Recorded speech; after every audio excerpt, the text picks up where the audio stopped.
stranger sat outside my home every night. I finally found out why.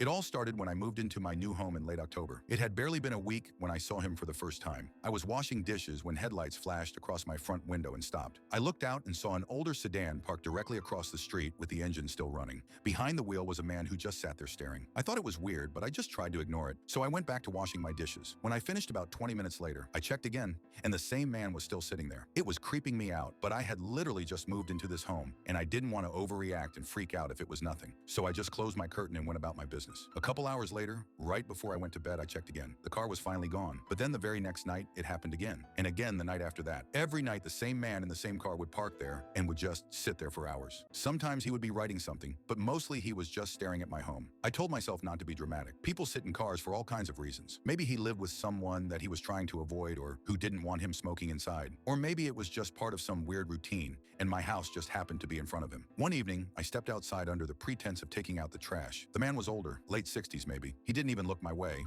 just kept staring straight ahead. I called out to him. "Hello," I said. He turned his head then. "Evening," he replied before turning to stare straight ahead again. He didn't say anything more, so I went back inside. I called the non-emergency police line on the 7th night. I rehearsed the explanation while it rang, trying to make myself sound reasonable. I emphasized that I wasn't accusing anyone of anything, just reporting a strange pattern. A patrol car showed up 20 minutes later. The officer listened, nodded, then walked across the street to speak with him. They talked for maybe 2 minutes. I couldn't hear what was said, but there was no tension or raised voices. After that, the officer came back and told me exactly what I'd already suspected.